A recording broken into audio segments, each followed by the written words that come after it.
We'll be making a chocolate dessert with local goat milk and raw local honey, and the reason I do this is that so that this chocolate, even though it's delicious, it'll serve as a nutritional supplement for me because of its health benefits, as opposed to consuming chocolate from the store, which is detrimental to health.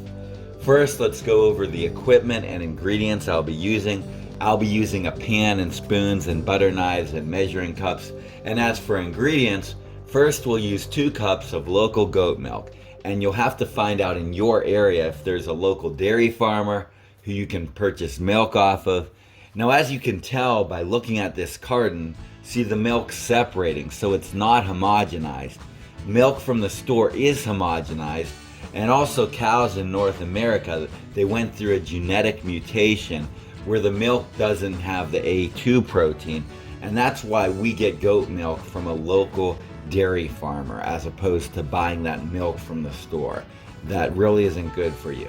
Next, we have 3 4-ounce bars of 100% unsweetened chocolate. We'll also be using 3 tablespoons of butter, a half a teaspoon of salt, 3/4 cup of raw local honey. Again, you'll have to find out in your area if there's a farm market or someplace you can get local honey. Next, we have 16 ounces of peanut butter and a tablespoon of ghee, and that's going to be used for a peanut butter topping. And then one more piece of equipment that we'll be using is a container to put the dessert in, store it, and serve it from. So we'll start out by pouring 2 cups of milk into a pan, and then we'll turn the heat on. Now, as the milk heats up and then it evaporates down, we'll add 3 tablespoons of butter. And it's really up to you how much butter you want to add. With this much butter, there's going to be a thin layer of sweet butter fat that's going to rise to the top of the chocolate, and that's Beth's favorite layer. It'll make a 3-layer dessert, really. However, if you add less butter, then there'll only be 2 layers to it, just the chocolate and the peanut butter. But this one's going to have a middle layer of this sweet butter fat. Now, while I wait for the milk to evaporate down, I'm going to work on preparing the peanut butter topping to this dessert. So I'll stir the peanut butter, and I'll also have to stir the milk a little bit to prevent it from boiling over. I'm going to add a tablespoon of ghee and 4 tablespoons of honey to the peanut butter and stir it together. I'm going to put the peanut butter mixture in the refrigerator to let it harden, because this freshly opened peanut butter is somewhat runny, and I'd like it to harden to be a little bit more of the texture that I'm going for with my peanut butter topping. Now, it's been about 17 minutes since I turned the heat on to evaporate the milk down. And now we're ready to add the chocolate and turn off the heat.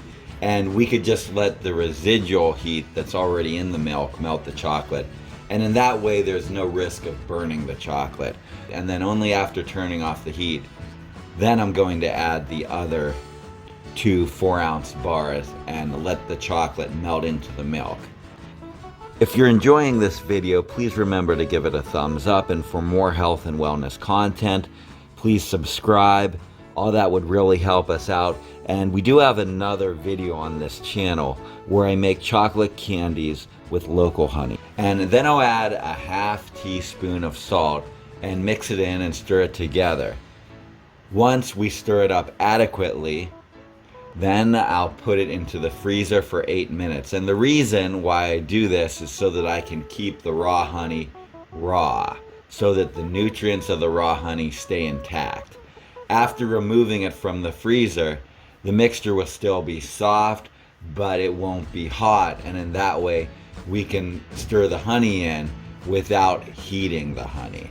So I'll add a half cup of honey and stir it in. As I stir the honey in, some of the sweet butter fat separates and rises to the top. After the honey has been stirred in sufficiently, I'll pour the chocolate into my container and refrigerate it to let it harden. Now, after the chocolate's hardened for several hours, I'm now going to add the peanut butter topping. As you can see, there's a layer of sweet butter fat that rose to the top of the chocolate, and I'm going to cover it with a layer of peanut butter mixture. And next, I'll put it back into the refrigerator to let the peanut butter harden. So here's the finished product, how it turned out. If you enjoyed this video, please give it a thumbs up, leave a comment, and for more health and wellness content, please subscribe. Any of that support would be greatly appreciated. I hope your chocolate is delicious, and thanks so much for watching this video all the way to the end.